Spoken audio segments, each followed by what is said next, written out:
सदन स्थगित के बाद में भी उनकी वॉइस रिकॉर्ड की जा सके। भी मुख्यमंत्री वहां नहीं गए, जो सुरेंद्र मोगा शहीद हुआ वहां नहीं गए।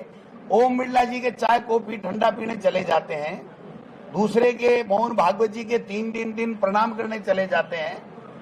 लेकिन अतिवृष्टि में 200 लोग मर गए। न तो आपदा मंत्री एक के घर गया, न इनके प्रभारी मंत्री एक के घर गए, न मुख्यमंत्री ने एक शब्द अपने ट्वीट में भी नहीं कहा। इनके नेता तो सारे हरिश्चंद्र हैं और हमारे सारे नेता चोर हैं। उनके ऊपर ईडी इनकम टैक्स आना चाहिए। कौन सी राष्ट्रपति बनने की शपथ ले ली? जिस स्पीकर को शपथ का प्रावधान नहीं है, वो पूरा ऐसे डिक्टेटरशिप और हिटलर बनना चाहता है, उसकी बपोती नहीं है। उनका एक विधायक हमारे लिए कहता है कि जब सदन में आप लोग धरने पे बैठे थे तो आप कुकर्म कर रहे थे, महिलाओं से पैर दबवा रहे थे, ये कर रहे थे। इससे घृणित बात कोई हो नहीं सकती। हम प्रचार प्रसार करेंगे, इनकी 1.5 साल की विफलताएं बताएंगे, 2 साल की विफलताएं बताएंगे। संविधान के प्रावधानों का उल्लंघन कर रहे हैं, 5 साल से पंचायत चुनाव नहीं करा पा रहे हैं, जो नगर निकाय के चुनाव नहीं कर पा रहे हैं, वो सारी की सारी बातें बताएंगे। और जो योजनाएं हमारी सरकार के समय अच्छी थी, जिनको जनता का लाभ मिलता था, उनको इन्होंने जो है वो जो दम तोड़ने का काम किया है। जो उनकी जनता को लाभ मिल रहा था, उसके लिए उनको वंचित करने का काम किया है। उसके लिए भी हम लोग काम करेंगे। और अब तो देखो उल्टी गिनती शुरू हो गई। बीजेपी का प्रभारी छोड़ करके मीटिंग भाग गया कि तुम आ ही नहीं रहे हो। राजस्थान की विधानसभा से सरकार कोई जवाब नहीं दे पाई और विधानसभा स्पीकर एक जासूस बनकर के हमारे कैमरे लगा रहा है, हिडन कैमरे, जिससे सदन स्थगित के बाद में भी उनकी वॉइस रिकॉर्ड की जा सके, उनकी गतिविधियों पे नजर रखी जा सके। हम लोग जल्दी ही हमारी जितने भी महिला जो सदस्य हैं वो प्रेस कॉन्फ्रेंस करेंगी और वो ये इनको बताएंगी कि आप हमारी विधानसभा अध्यक्ष जी जासूसी क्यों कर रहे हो। ये सारा का सारा मोदी सरकार की सह के ऊपर, मुख्यमंत्री की सह के ऊपर और आरएसएस की सह के ऊपर हमारा विधानसभा का स्पीकर कर रहा है।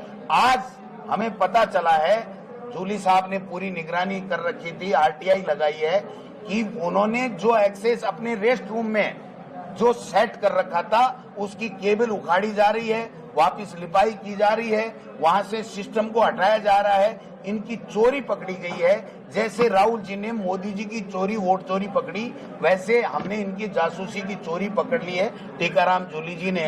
तो आप देखना, ये इतना बड़ा मुद्दा है, हमारी निजता का हनन है। और जब विधानसभा नहीं चल रही है तो बाकायदा सफदरकोल में है, हमारी परंपराओं में है, नियमों में है, साफ लिखा हुआ है कि जब सदन चलता है तभी स्पीकर का उसके ऊपर कंट्रोल रहता है, वरना तो वो सड़क के समान होता है। सड़क पे कहीं भी बात और सदन के स्थगित के दौरान कहीं भी बात वो एक जैसी होती है। उसके बावजूद, सारी चीजें समझने के बावजूद ये लोग बात कुंठा के शिकार हैं और हमारी जासूसी करना चाहते हैं, हमारे को दबाना चाहते हैं, प्रतिपक्ष की आवाज को खत्म करना चाहते हैं। तो ये चलने वाला नहीं है। अब इनकी उल्टी गिनती शुरू हो गई है।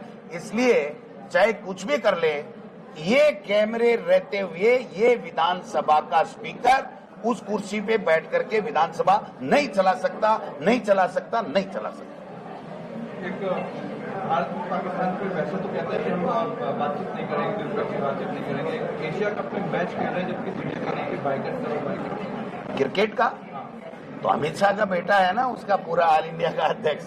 तो अमित शाह के बेटे का कैसे धंधा चलेगा, आप बताओ। अगर वो क्रिकेट नहीं करे, उसके लिए देश, ये बातें, पाकिस्तान, हिंदुस्तान, कटुता, ये मायने नहीं रखती। उनको गेम चाहिए और दिल्ली में बैठे उनको सत्ता चाहिए। इसके अलावा देश से इनको कोई लेना देना नहीं है। ये तो आम बात होगी। अब धीरे धीरे सब चीजें सामने आ लेगी कि इनकी कथनी और करनी में फर्क है। ये कहते कुछ हैं, करते कुछ हैं। और आप देखना, ये नाक रगड़ेंगे अमेरिका के सामने विद इन 10 डेज। वो उनके बिहेव पे निर्भर करता है। अगर उनका बिहेव जैसा आज की तारीख में वैसा रहेगा और नेता प्रतिपक्ष फिर विधायकों की बैठक बुलाएंगे और उसके अंदर जो निर्णय लेंगे, कांग्रेस पार्टी उस निर्णय के साथ रहेगी। सर ये चीज कह रहे हैं कि नेपाल वाले हालात हिंदुस्तान में बन चुके हैं। आपने भी कहा कि नेपाल वाले हालात क्या है जनरेशन।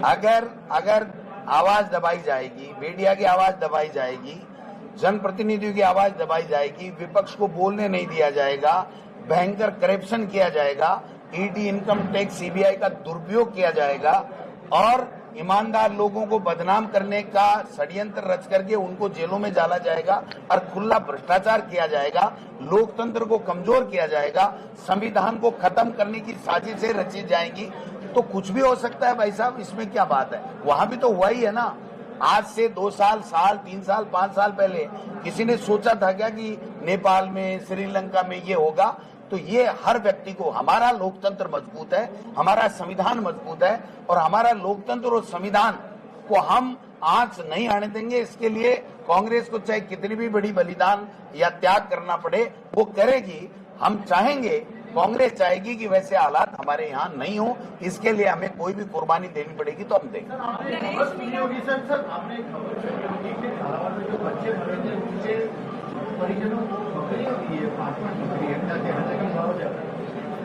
मुख्यमंत्री नहीं गया, 1 रुपए की सहायता नहीं। हमारे लोगों ने संवेदना से जिला कलेक्टर को 5-5 लाख रुपए एकत्रित करके दिए गए। वो पैसे हैं, लेकिन सरकार की तरफ से एक फूटी कोड़ी नहीं है। जो 5 लाख 4 लाख मिलते हैं वही है। और एक परिवार तो ऐसा है जिनके एक लड़की और एक लड़का था, वो दोनों 7वीं और 4थी क्लास में पढ़ते थे। उन्होंने 12 महीने पहले नसबंदी का ऑपरेशन करा लिया। वो दोनों बच्चे उनके खत्म हो गए। जब मैं गया तो वो फूट फूट के रोने लग गए कि हमारा अब कौन है। ऐसे में भी मुख्यमंत्री वहां नहीं गए। जो सुरेंद्र मोगा शहीद हुआ वहां नहीं गए। ओम बिरला जी के चाय कॉफी ठंडा पीने चले जाते हैं, दूसरे के मोहन भागवत जी के 3 दिन प्रणाम करने चले जाते हैं। लेकिन अतिवृष्टि में 200 लोग मर गए। न तो आपदा मंत्री एक के घर गया, न इनके प्रभारी मंत्री एक के घर गए, न मुख्यमंत्री ने एक शब्द अपने ट्वीट में भी नहीं कहा। ये तो किरोड़ी लाल जी है जो मुख्यमंत्री जी की पर्ची बदलने के चक्कर में सही बात बता रहा है कि 200 मर गए हमारी अतिवृष्टि में। मुख्यमंत्री ने तो आज तक ये नहीं कहा कि हमारे यहाँ 200 व्यक्तियों की जानें चलेगी, उनके लिए हम ये पैकेज देने वाले हैं, उनके लिए ये संवेदना हमारे शब्द। एक वर्ड बता दो आप। तो वो तो कह रहा है मगरमच्छों को पकड़ेंगे, मगरमच्छों को पकड़ेंगे। पकड़ दो तो पकड़ किसने रखा आपको? पकड़ो, लेकिन काम तो करो। दिल्ली की पर्ची के बगैर वो कुछ भी नहीं कर सकते, ये मैं कहना चाहता हूँ।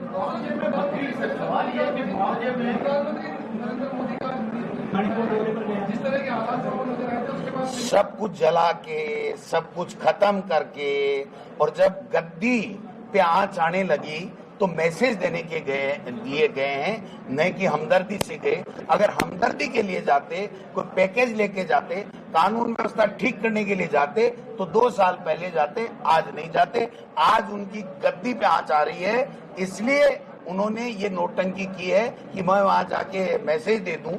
या तो डर के नहीं गए, या उनको चिंता नहीं मणिपुर जले, माता बहनों की इज्जत लूटे, उनके गोलियां मारे, उनकी हत्याएं करें, या तो वो बात है। और या फिर ये है, इसका मतलब यही है, प्रामाणिक रूप से बात यही है कि उनकी गद्दी को खतरा है, इसलिए वो मैसेज देने के लिए वहां गए हैं। उनके मन में कोई संवेदना उनके प्रति नहीं। कांग्रेस की ओर से जो टीआई का वीडियो बनाया गया, प्रधानमंत्री नरेंद्र मोदी उनकी बात का एक वीडियो कांग्रेस ने जारी किया। और ऐसा ही एससीसी ने कहा है कि कांग्रेस भारतीय संस्कृति का अपमान कर रही है। और ऐसा ही वीडियो कांग्रेस के लिए बना जिसमें राहुल गांधी और सोनिया गांधी भी नजर आ रही है, और बाहर में वो उस तरीके। और अभी भाई देखो, इनकी कथनी और करने में फर्क है। ये कुछ करें वो तो सब सही है। इनके नेता तो सारे हरिश्चंद्र हैं और हमारे सारे नेता चोर हैं, उनके ऊपर ईडी, इनकम टैक्स आना चाहिए। ये पहले दिन से चल रहा है। इसीलिए तो कह रहे हैं कि संविधान को नहीं मानते हैं, लोकतंत्र को कमजोर करते हैं, विपक्ष की आवाज दबाते हैं। और विपक्ष किसकी आवाज बनता है? जनता की आवाज बनता है, और जनता की आवाज को दबाने का काम करते हैं। और ये जो बेवजह के मुद्दे हैं उनको लेकर के देश के जो प्रमुख मुद्दे हैं, जो समस्याएं हैं, जो लोगों के मुद्दे हैं, उनसे ध्यान भटकाने का काम ये लोग बाग करते हैं, और उसी श्रृंखला में ये लोग बाग कर रहे हैं। क्या जूली जी का मुद्दा सड़कों पे आएगा, कांग्रेस सड़कों पर लेके आएगी जो आरोप उन्होंने लगाया सीरियसनेस? देखिए, ये तो 100% आएगा। ये जूली जी का मुद्दा नहीं है, ये संविधान की हत्या, कानून की हत्या और हमारी निजता का हनन, कानून को अपने हाथ में स्पीकर होता क्या है, जब स्पीकर चलती है ना हाउस, तो जब तक 11 से लेके जब तक हाउस चलता है तब तक वो चेयरपर्सन होता है, चेयरमैन होता है। उसके अलावा तो हम जैसा ही विधायक है, कौन सी शपथ ली है उन्होंने, कौन सी राष्ट्रपति बनने की शपथ ले ली? जिस स्पीकर को शपथ का प्रावधान नहीं है, वो पूरा ऐसे डिक्टेटरशिप और हिटलर बनना चाहता है, उसकी बपोती नहीं है। ये हाउस जो है वो संविधान ने जो ताकत दी है और संविधान में चेयर को जो अधिकार दिए हैं, उन अधिकारों का प्रयोग कर सकता है, इसके अलावा नहीं कर सकता। जब सदन स्थगित हो तो वो सड़क के समान होता है और वहां पर कोई भी चर्चा की जा रही है, उसको न तो आप कैमरे में रिकॉर्ड कर सकते, न उसको लेकर के आप चर्चा करा सकते। फिर तो जब हम रोजाना जो मीटिंगें कर रहे हैं, आक्रोश रैली कर रहे हैं, कल हमने कोटा किए, आगे हम दूसरी जगह करेंगे, जो भी कोई बात बोलेंगे उसको लेकर के और करेंगे, चर्चा करके सबको निकाल देंगे, तो अकेले कर लेंगे, ये अकेले चला लेंगे। इसलिए ये कोई छोटा मुद्दा नहीं है, ये इससे बड़ा कोई मुद्दा नहीं है कि हमारी निजता का हनन हो रहा है और बेईमानी कर रहे हैं। और एक स्पीकर इस पद के ऊपर बैठा हुआ, पद की गरिमा होती है। वासुदेव देवनानी कुछ भी नहीं है, वो स्पीकर है इसलिए सम्मानीय है। और वो व्यक्ति सदन के अंदर झूठ बोल रहा हो और रिकॉर्ड के ऊपर ला रहा हो कि मैंने ऐसा कर दिया, मैंने 1 करोड़ के लगा दिए, मैंने वो कर दिया। अभी तक तो जूली साहब से पूछना, वो लगे ही नहीं, उसके टेंडर ही नहीं हो रहे। और ये जो विधानसभा में जो खेला हो रहा है, उसका भी हम अलग से आरटीआई निकाल रहे हैं कि कौन सी चीज कितने में आ सकती है, कितने में लग रही है, नहीं लग रही है। ये कह करके विधानसभा में चर्चा नहीं कराते कि हाउस की चर्चा हाउस में नहीं होगी, लेकिन भ्रष्टाचार की चर्चा तो सड़क में भी होगी, सदन में भी होगी, बाहर भी होगी और रोजाना होगी। अगर कोई भ्रष्टाचार हो रहा है, कोई गैर कानूनी कार्य हो रहा है, तो उसके लिए तो चर्चा करते ही रहेंगे, उसमें क्या बात है। अब चर्चा का पूरा दौर बीत गया, विधानसभा का सत्र बीत गया, आप नहीं गए, क्यों नहीं गए? क्या आपका ये ऐसे कर्म कर रहे हैं, इसलिए मेरा मन नहीं मांगा कि मैं उसके सामने जाकर के कहूं माननीय स्पीकर महोदय। समझे आप बात को? जब इस तरीके के कारनामे करने कर जाए, उनका एक विधायक हमारे लिए कहता है कि जब सदन में आप लोग धरने पे बैठे थे तो आप कुकर्म कर रहे थे, महिलाओं से पैर दबवा रहे थे, ये कर रहे थे। इससे घृणित बात कोई हो नहीं सकती। और वो स्पीकर बैठा बैठा सुन रहा है, जैसे उन्होंने ही उनको बोलने के लिए कहा गया, ऐसा प्रतीत होता है। तो ऐसे लोगों के सामने जाकर के माननीय अध्यक्ष कहें तो थोड़ी बहुत तो गरिमा हमको भी हमारी बचानी पड़ेगी ना। इसलिए इनके जो गलत बातें हैं उनका इलाज भी करेंगे, सदन में भी जाएंगे और इनको सरकार को घेरने का काम भी करेंगे।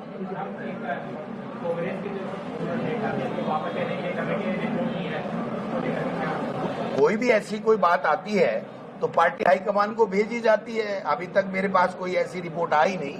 जब आएगी तो पार्टी हाईकमान को हम लोग भेजेंगे और पार्टी हाईकमान जो उचित निर्णय होगा वो करेगा। Thank you.